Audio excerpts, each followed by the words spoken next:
Four-star wide receiver Jaden Nickens decommits from the Oklahoma Sooners. What does it mean, and why might it not even matter?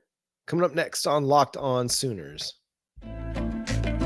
You are Locked On Sooners, your daily podcast on the Oklahoma Sooners. Part of the Locked On Podcast Network, your team every day.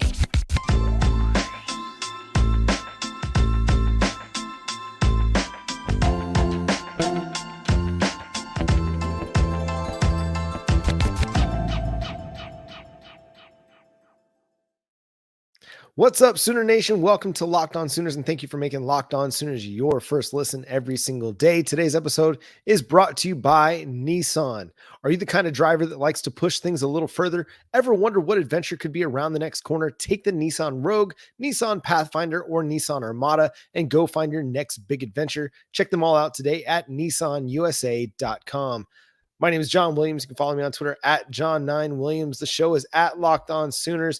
And the first thing off the top is the first decommitment of the 2025 recruiting cycle hit Oklahoma Wednesday night in four-star wide receiver out of Millwood, Jaden Nickens. Now, Jaden Nickens is considered a top 10 wide receiver in the class, a top 110 prospect overall, and was somebody that everybody was pumped to get. Like, this was a dude that was going to be a game changer, difference maker for the Oklahoma Sooners, and added to what would have been already a stacked wide receiver room. Now, unfortunately, the decommitment comes, according to a post he shared on Twitter or X, however you want to call it. Jaden Nickens discussed the idea of wanting to further explore just recruiting and what his options might be out there on the recruiting trail. I mean, this was a guy that got his offer from the Sooners back in January of 2023, committed in August of last year. And so, had a whole, junior year scene. Now he's going to have his senior year coming up where he's going to be able to put on tape some stuff that might intrigue some other teams. And he might be able to create some more opportunities for himself. He also mentioned that he'd like to play basketball and he'd like to be a two-sport student athlete. Very well. If that's the case and Oklahoma hasn't offered you in basketball, or at least you haven't moved the needle enough for them to get an offer to you just yet, then perhaps, okay, it might not be a great fit for Jaden Nickens at Oklahoma anymore. And that's just the way it goes sometimes. You commit as basically going into your junior year, and that's a long time, and a year and a half a lot of things can change, or I guess 7-8 months, a lot of things can change for a young kid. And it's understandable. I mean, the guy that I was, the things that changed, and like I prioritized baseball for a lot of my growing up years, got to high school and some other things started taking, priority, and that's just the way life goes sometimes. But, it's a loss. And it's a loss in the sense that you never want to see four-star wide receivers go away. I mean, this is a talented guy with big size and is going to be a big-time playmaker at the collegiate level. But you're not too concerned about it because, one, let's just look at Oklahoma's current recruiting class for 2025. They still have Elijah Thomas out of Chakotah. They've still got Trine Washington out of Carl Albert. They still got Grayson Harris out of Ennis. 3 really, really good wide receivers that are committed in this class. And they've got a host of other targets in the wide receiver pool that they're looking at for the 2025 recruiting cycle. And who else has been really, really good at recruiting on Oklahoma's staff? Emmett Jones. Emmett Jones has been crushing it since he joined Oklahoma in January of 2023. So you don't really have a whole lot of concern about where Oklahoma's heading at the wide receiver position. I mean, just look at the depth chart right now, and it's absolutely loaded. Even just guys that you might consider are going to be big-time playmakers or impact players for you this year. If you don't even consider the 2024 signees that they added, you're looking at Nick Anderson, you're looking at Jaden Gibson, you're looking at Jalil Farouk, Brennan Thompson, Angel Anthony returning, Deion Burks, Jaquays Petaway. Am I missing somebody here? I feel like I'm missing somebody, but it's just a stacked group of wide receivers as it is. And then you throw in the 2024 signees in, Zion Raggins and Zion Kearney and Ivan Carrion and KJ Daniels. And you're looking at a group of wide receivers that Emmett Jones has put together for the next several years. And you're looking pretty sharp, especially if you add those 2025 guys in And it's only a matter of time until 2026 gets rolling as well. If it's anything like the 2025 cycle was, which I mean, I'll grant was a little bit kicked off a little bit faster because of the Kevin Sperry commitment last March. It got everything going a little bit faster than it might in a typical recruiting cycle. But if Oklahoma gets off to a little bit faster start or a fast start again in 2026, who knows what the wide receiver haul is going to be like. But as long as you have Emmett Jones and as long as he's recruiting for you, you're going to be feeling really, really good about what wide receiver is going to look like at the University of Oklahoma. And even beyond Emmett Jones, even prior to Emmett Jones' arrival, skill positions have rarely been an issue for the Sooners. You've always been able to get big time playmakers at wide receiver dating back for the last 2 decades, ever since Bob Stoops came to Oklahoma, brought the air raid attack with Mike Leach, and then it just sprawled through several decades and several different offensive coordinators. Oklahoma's found productive wide receiver play for a lot of years. But Emmett Jones just seems to have a knack for it, and not just a knack for the recruiting aspect, but also the development aspect too. Because what were we thinking after the 2022 season? Okay, we hadn't really seen Nick Anderson because of injury. Jaden Gibson was a little bit underwhelming, a little bit. Drake Stoops was good, but he was just still kind of a role player, hadn't really ascended into that lead wide receiver potential. But then that first off season with Emmett Jones as the wide receivers coach, what did we see? We saw a breakout season, a career year from Drake Stoops, leading the Sooners in receptions, receiving yards, touchdowns. We saw Nick Anderson take the world by storm, leading the nation in yards per reception. We saw Jaden Gibson bounce back from a year in 2022 where he just seemed to have the drops a little bit, but he just got all that out of his mind and went and had a good year as a rotational player. I mean, 5 touchdowns. I want to say 13 or 14 receptions, and looks to be a guy that could factor in as a starter in 2024 if he's able to beat out a guy like Jalil Farouk, and depending on Angelo Anthony's return, I mean, you're looking at a guy that's going to have an impact for you. And I mean, it's going to continue to develop, and you're going to see these guys continue to grow and get better as they go. But Emmett Jones has shown both the ability to recruit and the ability to develop. And that's going to give you an opportunity to go out and find another blue chip wide receiver somewhere to add to your 2025 recruiting class. Whether it's, an Andrew Marsh or a Cooper Perry, Andrew Marsh, or, I mean, you can go down back to Lancaster, and looking at Emmanuel Choice. So you've got options out there. You might even be able to get back into the Caleb Cunningham scenario as well. So there are going to be a lot of options for the Oklahoma Sooners to get back another wide receiver of the blue chip variety into this 2025 recruiting class. So rest easy. Yes, it's a loss. You don't usually like to see blue chippers decommit, but given that we're sitting here in March, we're 9 months from the December early signing period, more than a little bit less than a year from the February signing day, man, Oklahoma's going to be just fine. They're going to figure out the wide receiver position. Emmett Jones is going to find another blue chip prospect to add to this class, and it's going to continue to look stacked. Everybody's going to want to come play for Kevin Sperry. I mean, why wouldn't you? This quarterback room is going to be great. You're going to get to go to the SEC and have big time production against some big time talented defensive backs.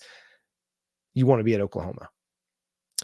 Speaking of the SEC, the college football playoff revenue split was announced for what looks like the next few years. Given that the Pac-12 is no more, things are changing on that front. Let's discuss that next, and then we'll have a little bit more recruiting news on that as well coming up on Locked On Sooners. This week's March Madness bracket highlight is brought to you by our friends at Nissan. Each week, we're picking one team that stands out, a team that's pushed it further than the rest, just like any of the all-new 2024 Nissan SUVs. These guys were able to take it to the next level. The Utah State Aggies are obviously this week's Nissan Rogue. The team absolutely surprised us all with a powerful performance against New Mexico, giving them their first outright Mountain West title in program history. They say win life, go Rogue. That's exactly what the Aggies have done. Take the Nissan Rogue, Nissan Pathfinder, or Nissan Armada and go find your next big adventure. Shop NissanUSA.com.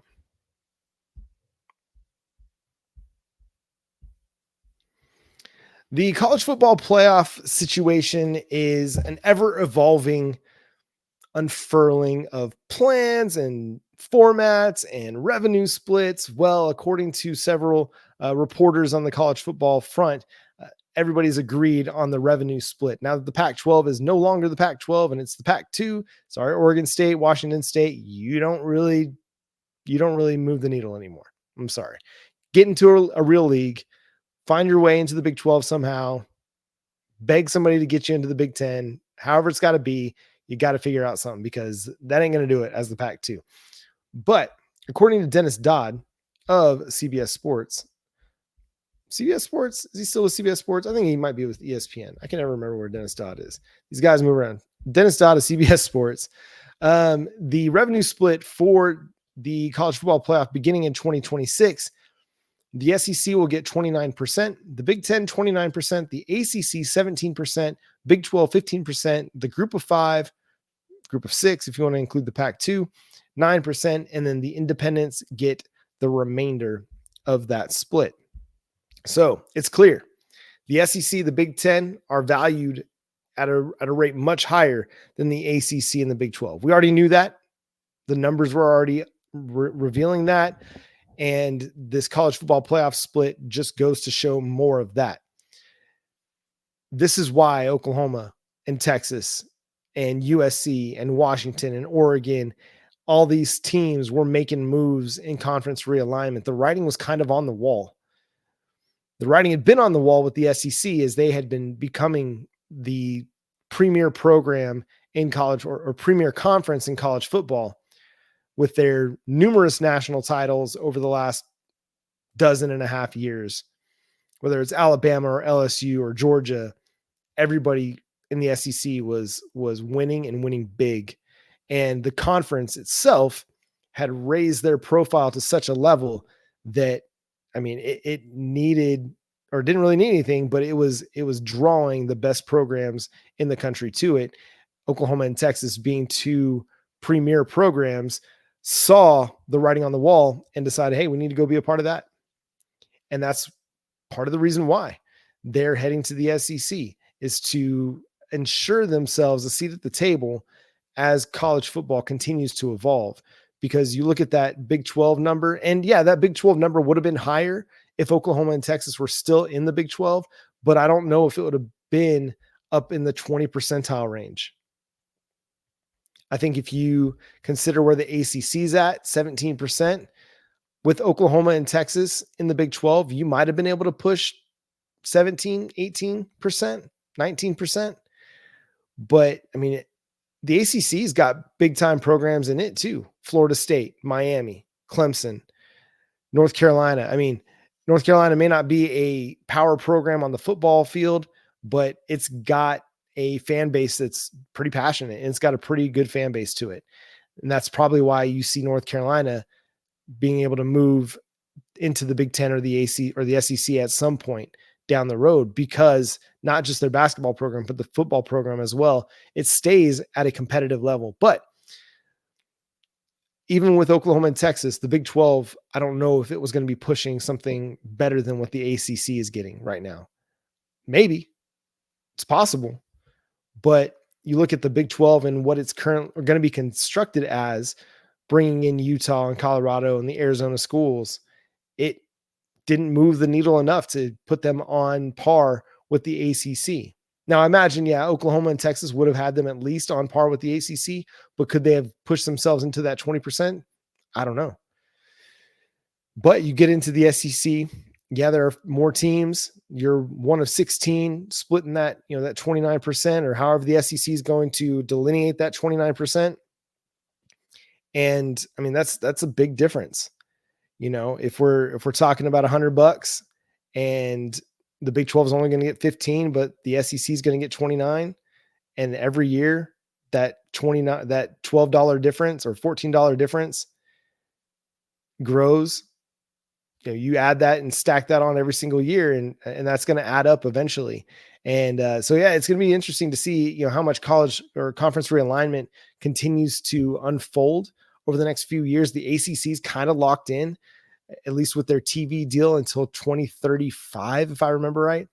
But Florida State is looking for any avenue it can to break the grant of rights agreement that they have with the ACC in order to pursue other options that are going to keep them fiscally competitive with the SEC and with the Big Ten, because the ACC right now is it's chump change comparatively. And so it's going to be fascinating to see just where this all lands. But I mean, conference realignment is never done. It's going to continue. We see it all the time. And it'll be curious to see, okay, where do we end up with the playoff? Because there's been a lot of discussion and formats bandied about as well, staying at 12 teams, moving to 14 teams. I mean, I know I've been a proponent for 12, and I think it's going to be fun at 12. Getting beyond that to 14 or 16, it just seems like a bit of a stretch and a little bit too far down the road. But I bet we're heading there anyway. I bet we're going to head to 16 teams at some point. There's just going to be too much money on the table for the schools, for the conferences, for the networks to not have those marquee matchups, especially when you look at a non-conference schedule like, say, Oklahoma has this next year with Houston and Tulane and Maine. And I can't remember the fourth one right off the top of my head. But if schools aren't going to be scheduling these tough non-conference games, then I think the playoff will expand so that we can get more of those premier matchups, intra-conference premier matchups between SEC and Big Ten schools, or rematches of games that were from earlier in the year that are just going to be too big to miss out on. But it's fascinating, at least, to see how this is all going to play out in the end. But I mean, the TV revenue, the TV numbers, the TV dollars that are going to the conferences is going to continue to create conference realignment. Hopefully that means one day that Oklahoma State is alongside Oklahoma in the SEC, if only just to have Bedlam continued so that we can continue to make Oklahoma State a win on a regular basis. But a team that is going to be looking at the selection show on Sunday with a lot of interest is the Oklahoma Sooners after losing to the TCU Horned Frogs. We'll talk about that game, that performance, and whether or not we think Oklahoma will still be dancing into March Madness, coming up next here on Locked On Sooners.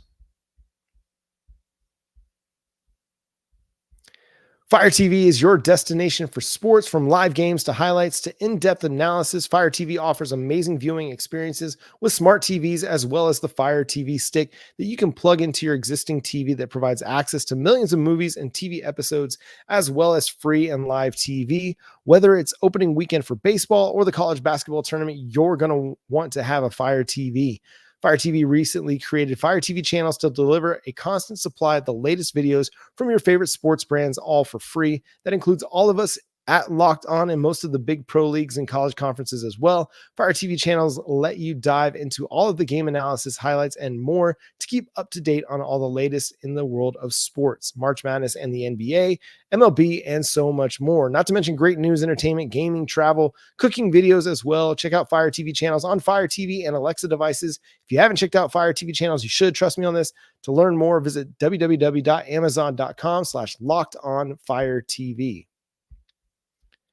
And keep your ride or die alive with eBay Motors. Passion, drive, and patience. What brings home the winning trophy is also what keeps your ride alive. eBay Motors has everything you need to maintain your vehicle and level it up to peak performance. From superchargers, roof racks, exhaust kits, LED headlights, and more. Whether you're into speed, power, or style, eBay Motors has got you covered. With over 122 million parts for your number one ride or die, you'll always find exactly what you're looking for. And with eBay Guaranteed Fit, your part is guaranteed to fit your ride every time or your money back. Because with eBay Motors, you're burning rubber, not cash. With all the parts you need at the prices you want, it's easy to turn your car into the MVP and bring home that win.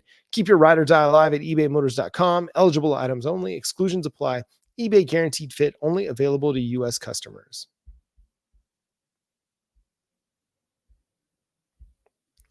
Mark your calendar for the Locked On College Basketball Bracket Breakdown Show Monday, March 18 at 7 a.m. Eastern Time. Experts Andy Patton and Isaac Shade will break down their brackets and discuss everything that you need to know to fill out a winning bracket and prepare for this year's NCAA tournament. Find the Locked On Bracket Breakdown on Monday, March 18 on the Locked On College Basketball Podcast, wherever you get your podcasts. One team that we hope will be dancing into March, and that's the Oklahoma Sooners. Just another frustrating performance for the Sooners, who lost by 7 to the TCU Horned Frogs, but it could have been a whole lot worse. Oklahoma was down Javian McCollum, they were down Rivaldo Soares, and they were down John Hugley, 3 important pieces to their 8-man rotation. Soares and McCollum, arguably their 2 best players over the last couple of months. And, it was rough from the get-go. TCU was shooting pretty well. Anytime that they seemed to have an open 3, they knocked it down. The Oklahoma Sooners struggled from 3 early on, but then they were able to kind of get some things going at different times. But in the second half, again, it was the Horned Frogs that were just able to run away from the Sooners. And it's just kind of the way that it went. Oklahoma just hasn't been a consistent enough shooting team this year to regularly keep up with teams that are able to score well and score at will. It took a pretty extensive drought by the Horned Frogs in the second half in order for the Sooners to keep up and get that game back into a manageable margin. But ultimately they weren't able to come up and get the win. Oklahoma is kind of at this point where I feel like that they're going to be a tournament team. You look at the injuries that they've had this year and who they've been playing without, and it's notable. And I think the selection committee will take that into account as they consider, okay, is Oklahoma one of the best 68 teams in the country? And you look at the net rating, Oklahoma's kind of sitting in the 40s. Yeah, their quad 1 schedule and the quad 1 record isn't great at 4-12, but they haven't lost to anybody outside of quad 1. And I think that that's notable as well. This is a team that, has still a lot to prove, and they've got to get better, but they've taken care of business where they need to take care of business.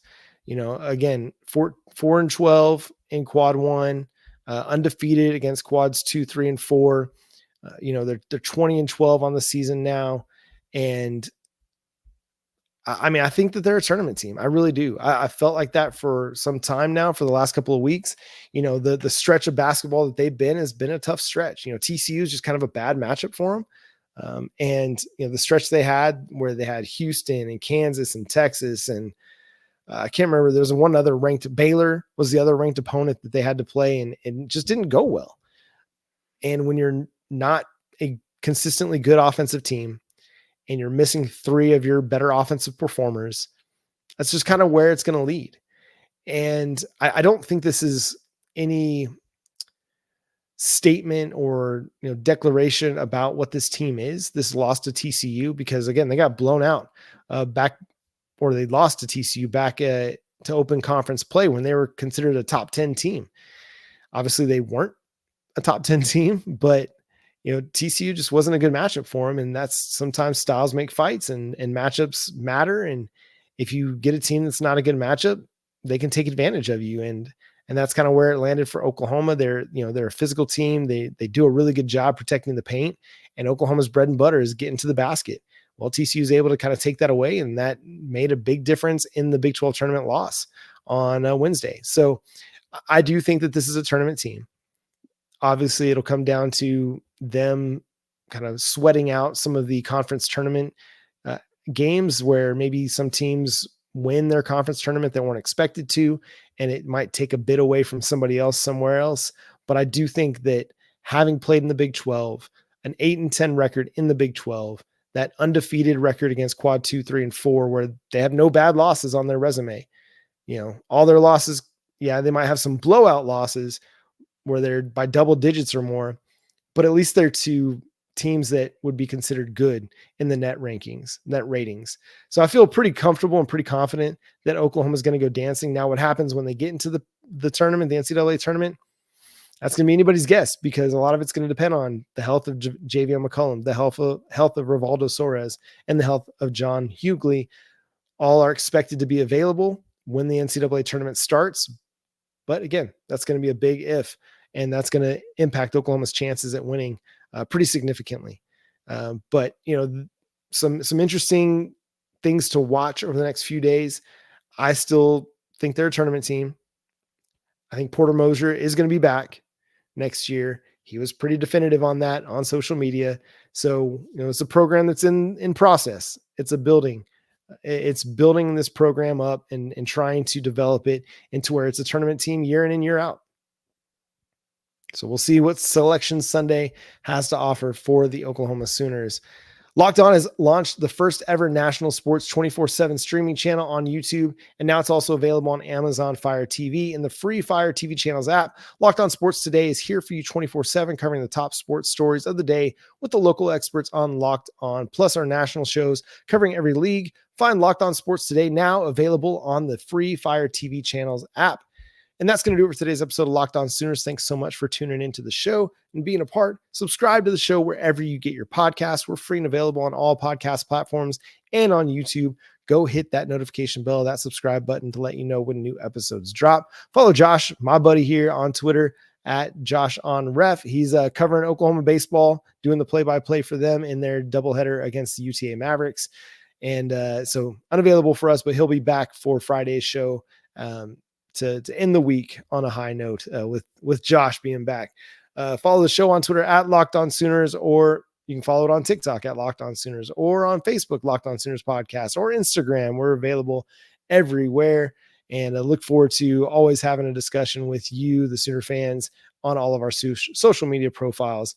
But until next time, I'm John Williams for Josh Helmer, Boomer Sooner.